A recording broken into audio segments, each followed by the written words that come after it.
Blessed morning po sa atin lahat. Salamat po sa Panginoon dahil binigyan po tayo muli ng panibagong araw na tayo may kasama-sama sa salita ng buhay.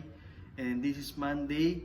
Tayo po ay pinagpala ng Panginoon dahil after Lord's Day kahapon, tayo po ay napag-celebrate sa Panginoon. At ngayon, tayo po ay may binigyan tayo ulit ng Panginoon ng panibagong lakas para magsimula ng panibagong araw para tayo ay makapag-work sa mga nagtatrabaho, sa mga nag-i-school, sa mga estudyante, at sa mga full-time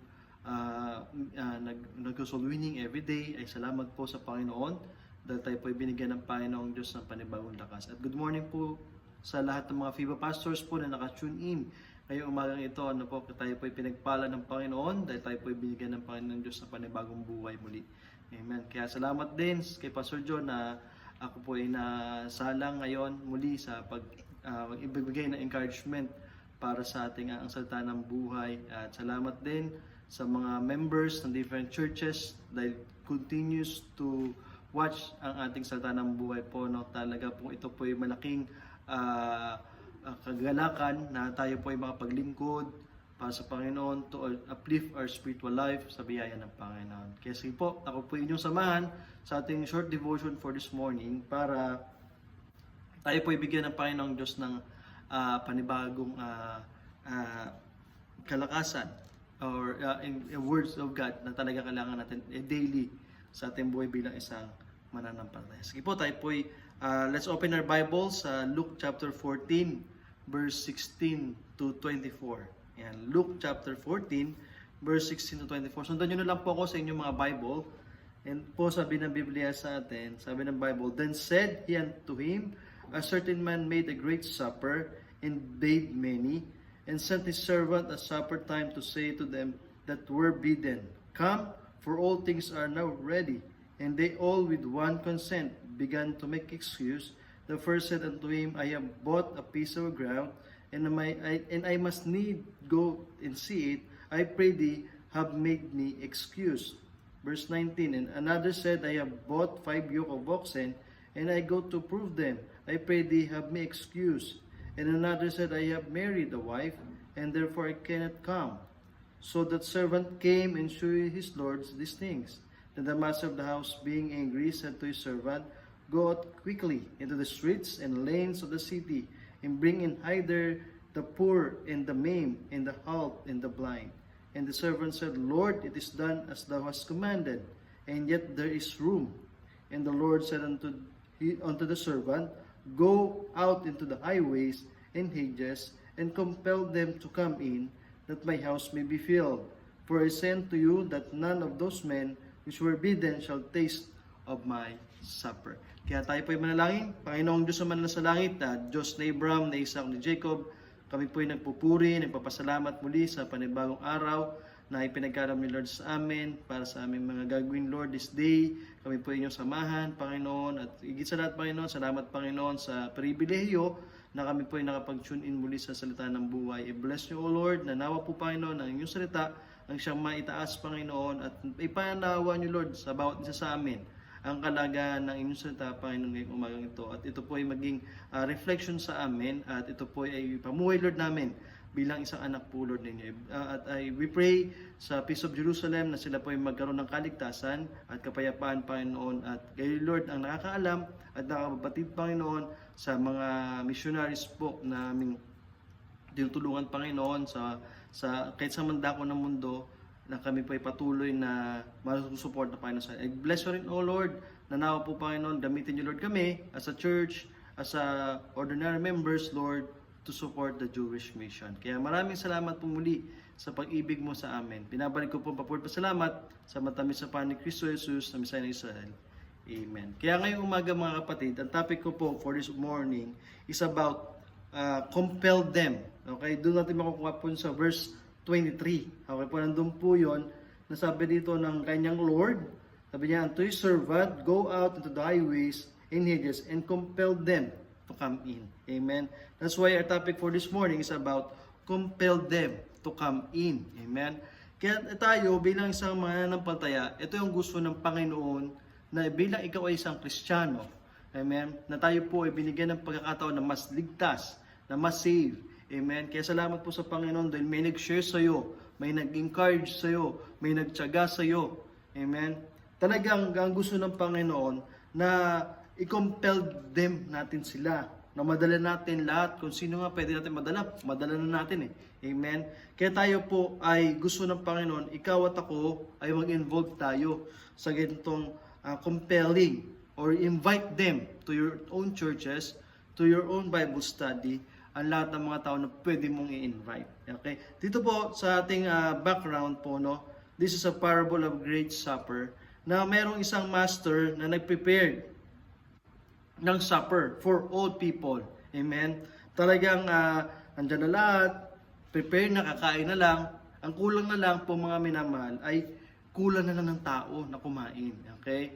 Siguro ang senaryo na ito talagang naghanda siya ng talagang he prepare different meals para sa lahat ng mga taong pupunta.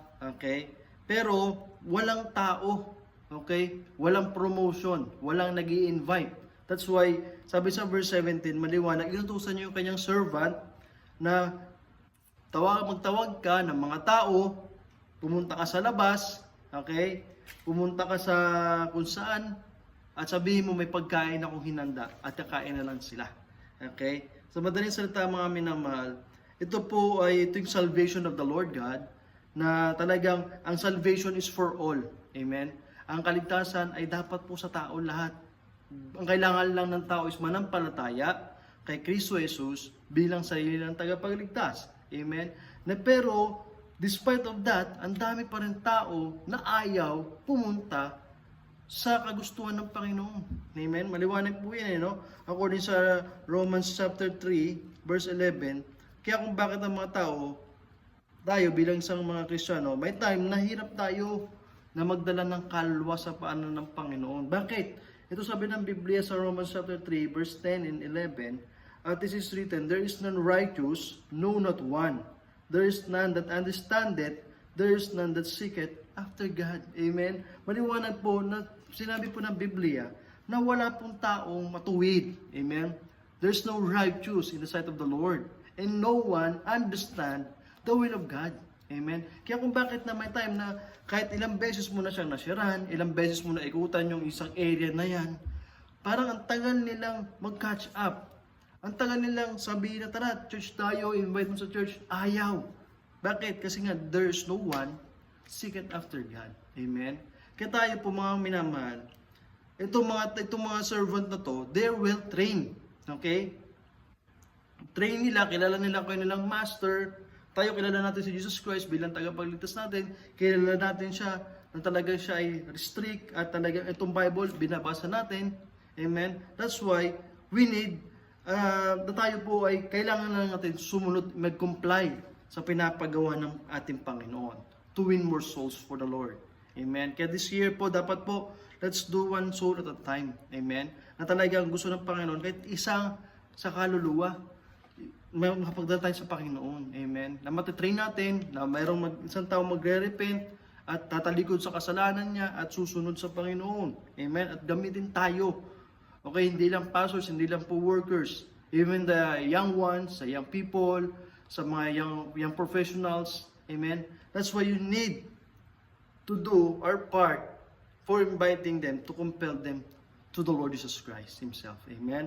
Kaya nung ginawa ng mga servant na to, maliwanag po, number 17. Okay, inutusan sila ng kanyang master na mag-invite, lumabas. Okay? Kaya tayo ay maglumabas tayo. Mag-share tayo ng gospel sa ibang tao. Amen? Pag oras ng soul winning time, sumama kayo. Amen? Huwag kayong mahiyak na hindi ka magsalita. Talagang alam mo ang kaligtasan, totoo, sa buhay mo. Amen? Kaya tayo bilang isang Kristiyano, the Lord teaches us na we need to invite. Okay? Kaya sabi po dito, sabi ng Bible sa verse 17, and sent His servant at supper time to say to them that were bidden, come, for all things are now ready. Okay, kaya number 1 point ko ng servant ko, let's compel them to come in. Number 1, share and invite as we can. Amen? Bilang isang Kristiyano, bilang anak ng Panginoon, that's why we need to share and invite as we can. Amen? Dapat po mag-share tayo, mag-invite tayo, I-promote mo si Jesus Christ sa buhay mo. Amen. Na huwag tayong mahiya. Amen. Kasi naka-ready na eh. Amen. Ready na ang langit. Okay, kailangan lang nilang tanggapin at paniwalaan si Kristo Jesus. Amen. Para dalhin sila sa langit. Amen. At ma-invite mo sa church, yun ang pinakamahirap eh, to invite them in the church. Di ba po? Kasi bakit po? Walang taong gusto sa Panginoon eh. There's no one understand the real God. Amen. Kaya sa verse 18, maliwanag po ito, talagang sa Panginoon Kristo, sulwinin ka, nag-visitation kayo. Okay po, saludo po sa mga nag-visitation, nagba-Bible study every day. Amen. Tapos may rejection. It's part of life, of soul winning and visitation. May mga rejection tayo. Amen. Bakit po? Katulad po sa verse 18 to 20, maliwanag po dyan ng Bible. Luke chapter 14 verse 18 to 20. And they all who want consent began to make excuse. The first said unto him, I have bought a piece of ground, and I must need go and see it. I pray thee, have me excuse. Verse 19, and another said, I have bought 5 yoke of oxen, and I go to prove them. I pray thee, have me excuse. And another said, I have married a wife, and therefore I cannot come. Ibig sabihin po, mga minamahal, pag nagsusulungin tayo, may tayong mga tao talagang ayaw. Di ba po? Maraming excuse. Dahil po mga minamahal, no?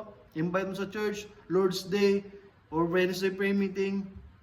Invite mo sila, tara, church po tayo. Ay, may gagawin ako eh. May trabaho pa akong kailangan tapusin. May gagawin pa ako sa bahay namin. Magtutupi pa ako. Magpaplansya pa ako. Diba? Magluluto pa ako ng mga baon. Darating na yung asawa ko. Diba po mga minamahal, no? Ang daming dahilan. Okay? Parang hindi makapunta. Amen? Ang daming dahilan. Ang daming excuse. Diba po? Yun din tayo minsan mga Christians, no? Tara, sabi ng pastor nyo, o kaya soul winning coordinator nyo sa church, di ba? Sabi niya, let's go soul winning, let's go church, samahan nyo ko. Pero ilang ang pumupunta, di ba? Hindi lahat pumupunta to support the mission field, to support the soul winning team. Amen? Kaya na nila yan. Basta kami, finances lang. No, mga kapatid. Di ba? Iba yung ikaw mismo, sumama ka para ma-experience mo ang kalagahan ng pagdadala ng kaluluwa. Amen? Hindi lang po sila. Ang sabi ng Panginoon, ang soul winning is addressed to the church. Amen? Teach them to observe all things. Amen? Dapat po tayo bilang isang Kristiyano, inuatasan tayo ng Panginoon to win souls for the Lord. Amen? Tandaan natin yung kakayanan ng isang membro, hindi niya kilala yon, di ba? May mga ibang kilala ka na hindi niya kilala nung kasama mo sa church, di ba? Ikaw yung magdala po nun. Sa panahon ngayon mga minamahal, napakahirap po na magdala ng kaluluwa. Dahil lalo pag mga medyo high-end, yung mga pupuntahan, di ba? Medyo exclusive subdivision, kailangan po ng mga special permit to share the gospel of the Lord. Amen? Hindi ka basta-basta magbigay ka lang ng tax dyan. Hindi basta-basta magturo ka lang sa mga bata kung saan-saan. Di ba po? May mga protocols po tayong kailangan sundin. Amen? Kaya ako encourage ko dito sa church namin, kung sino yung kilala mo dun sa loob ng executive na yon, kung may kilala ka dun, pwede natin puntahan at masira ng kaligtasan. Bakit? Kasi nga, let them share the gospel to all men. Amen? Kasi ang responsibility talaga po ng tao, according sa Exodus chapter 12, verse 13, maliwanag po ang Biblia eh. Amen? Na itong dapat maintindihan ng buong kasangkatauhan. Amen? Exodus chapter 12, verse 13, let us hear the conclusion of the whole matter. Fear God and keep His commandments, for this is the whole duty of a man. Amen po. Dapat po, bilang isang Kristiyano, bilang anak ng Panginoon, ito talaga at naintindihan ng bawat tao na ang duty ng tao is magkaroon na ng totoong pagkatakot sa Diyos. Totoong pagmamahal sa Diyos. Fear God, may pag-ibig sa Diyos. Amen? At tatawag pa po, and keep His commandments. Amen? Keep niya yung salita ng Diyos. Amen? Yung pagsamba sa Panginoon, every Sunday, kasama ba yan sa pag-commandment sa Panginoon? Kasama. Amen? Sabi ng Panginoon, 6 days work with, and 1 days for the Lord. Amen? According sa, nasa Exodus yan eh. Di ba po? You remember the Sabbath day. Amen? To keep it holy. Dapat kasi yung pang-pitong araw sa Diyos yan. Amen? At yung 6 days sa'yo, gawin mo lahat ang part mo. That's the duty of a man. to keep His commandments. And many men or many people forget those commandments of the Lord. Ang alam na nila, they can pray kung anywhere, God will understand it. Amen? Mga kapatid, that's why we need to share, invite as we can. Amen po, no? Kaya dapat po mga minamahal, we should share and invite. Amen? Maraming excuse. Kahit ikaw, marami ka rin excuse sa sarili mo na hindi ka sumama sa soul winning, diba? Visitation, kasi mainit. Kasi nakakapagod maglakad. Amen? Tama mga kapatid, tandaan natin, ang impyerno, bukas open wide yan. Amen? Kaya kailangan natin mag-share as long as we can for the Lord of God. Amen? Number 2. Kanina nakatantay, share, invite as we can. Number 2. Verse 21. Okay, to 22. Ayan. Sabi ng Biblia sa atin, so the servant came and showed his Lord these things. Then the master of the house, being angry, said to his servant, go out quickly into the streets and lanes of the city, and bring it hither the poor and maimed, and the halt and the blind. And the servant said, Lord, it is done as thou hast commanded, and yet there is room. Amen? Maliwanag po mga minamahal, no? Number 2, compel them to come in.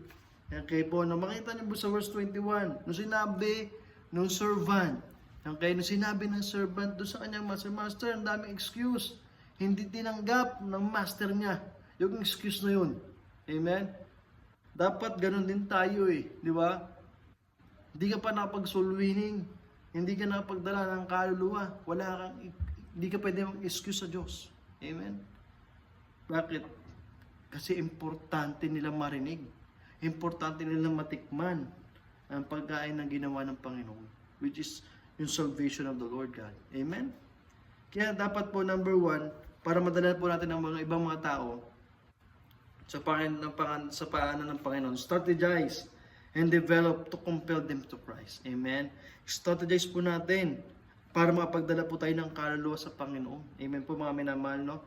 Mag-isip ka talaga, natulungan ka ng Panginoon, madala mo ang mga tao para sa Panginoon. Amen? There's a many ways to do para makapag-share ka ng gospel, iba't ibang type of activities na gusto mong magawa para to compel them. Makuha mo yung captured nila, makuha mo yung attention nila. That's why we need to pray to the Lord God. Amen? That the Lord give me a strategy and develop it to compel them to you. Amen? Kaya dapat tayo bilang isang Kristiyano, we need to practice, amen, approach in soul winning. Kasi pag nakalimutan mo yung soul winning, iba-iba yung attacking po kasi sa pag-soul winning. Amen? May ang ibang approach sa bata, ibang approach sa mga may edad, okay? Ibang approach sa mga businessmen, ibang approach sa young people, ibang approach sa kung ano man ang classification nila. Dapat dumebel ka para maabot mo yung need nila. Amen? Kasi kung tayo lang, bato lang ng bato, doon lang tayo sa old method, doon lang yung Romans road lang alam natin. Mas maganda po yung alam natin yung mga basic. Okay? Pero paano nila maiintindihan? Paano nila maaabot kung hindi mo pag-iisipan, kung hindi mo ipapractice, kung hindi mo ida-digest. Amen? Kaya po mga minamahal, ang gusto ng Panginoon, we should think. Amen? Kaya itong master na to, the Lord Jesus Christ, yung master na to talagang pinapakita niya na talagang seryoso siya doon sa Great Supper na ganyan niyang hinanda. Amen? Kasi masasayang Amen? Sayang pag walang nakinig. Sayang pag hindi sila nakatanggap sa Panginoon dahil forever sila matutorment sa impyerno. Amen?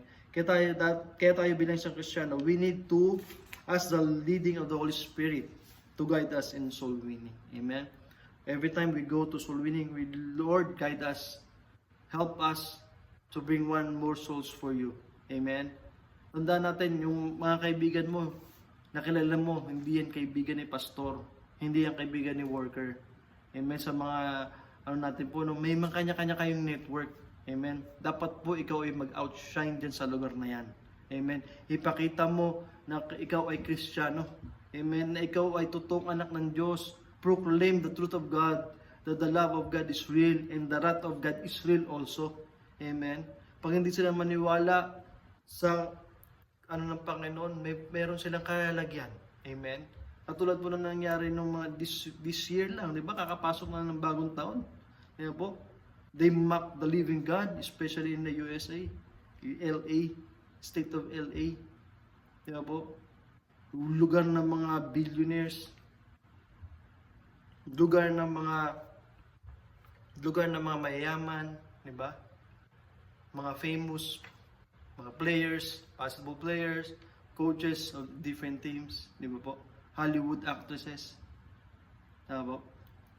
Pero they mock the living God. Okay? Ang tanong ko dun, wala ba nag-share sa kanila?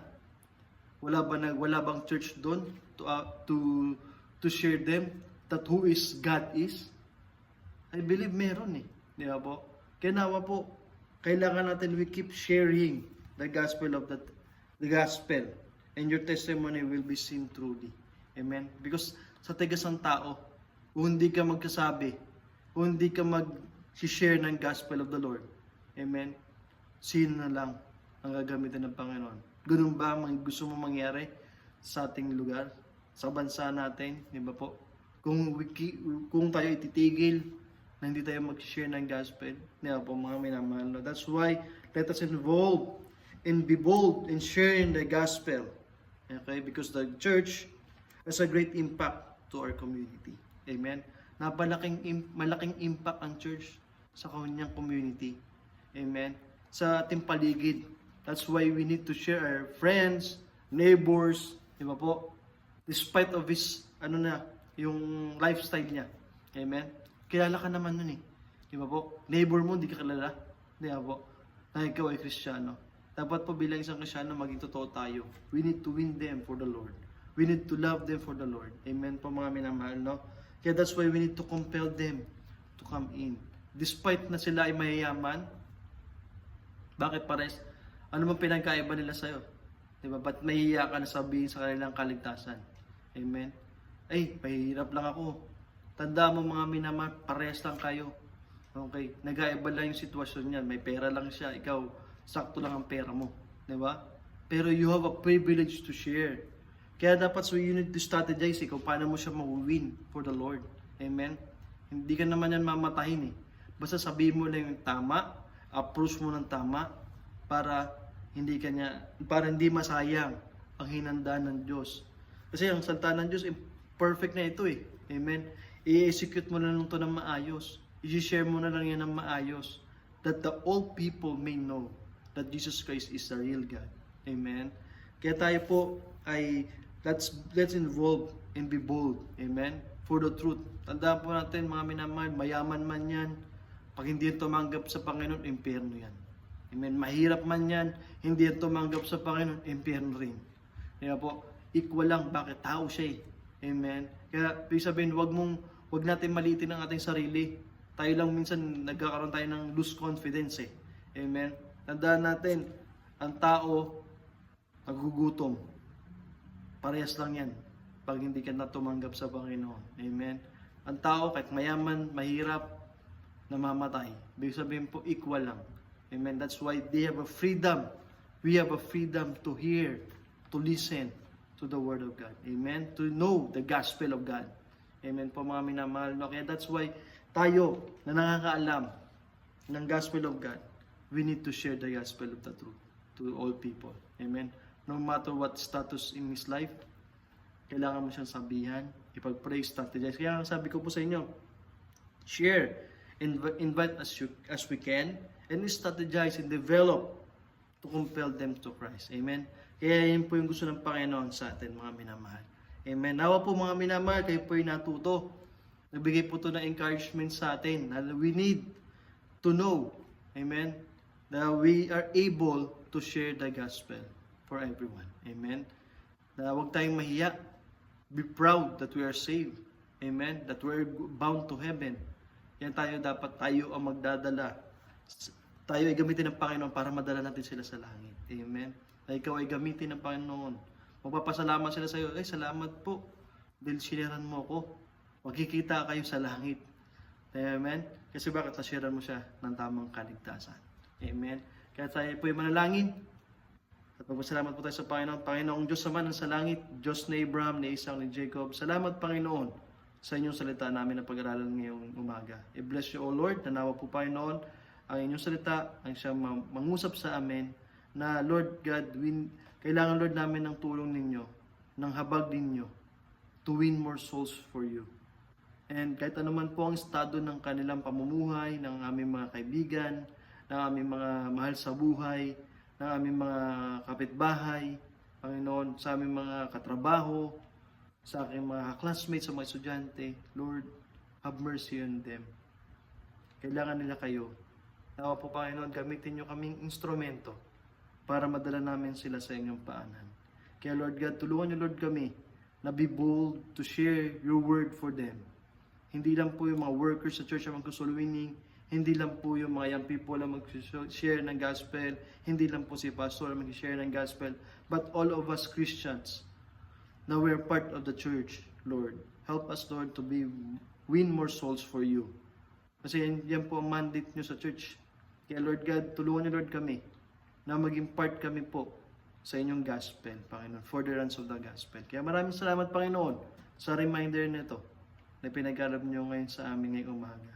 Nawa po pagpalain nyo, Lord, itong week na to sa amin, sa mga papasok, sa mga mag-aaral, sa mga tatrabaho, sa mga papasok sa may mga business meeting. Nawa po, Panginoon, sila po inyong samahan at bigyan nyo, Lord, sila ng katalinuhan. Nawa po, Panginoon, kung di pa po nila, Lord, nasishare ng gospel ang kanilang mga kasama. Nawa po, Panginoon, this is the time na makapagdala kami, Panginoon, sa inyong paanan. Kaya binabalik ko po papawid pasalamat sa matamis sa paan ni Kristo Jesus sa Misaya ng Israel. Amen. Kaya mga kapatid, maraming salamat po sa inyong pakikinig sa salita ng buhay. Amen. Kaya nawa po tayo po ay magkasama-sama muli na tayo po ay binigyan ng Diyos ng panibagong lakas, enerhiya, amen, at especially ability to share the gospel. Amen po. Kaya maraming salamat po sa mga FIBA pastors, sa mga different church members po na naka-tune in, na nagtiyaga, amen, para makapakinig. Alam ko po na marami pa kayong gagawin, pero salamat po sa Panginoon, pinagbigyan niyo po ako para mangaral po sa inyo ng salita ng Panginoon. Nawa po, kayo po palain ng Panginoon. May the Lord God bless you po. And see you all next time.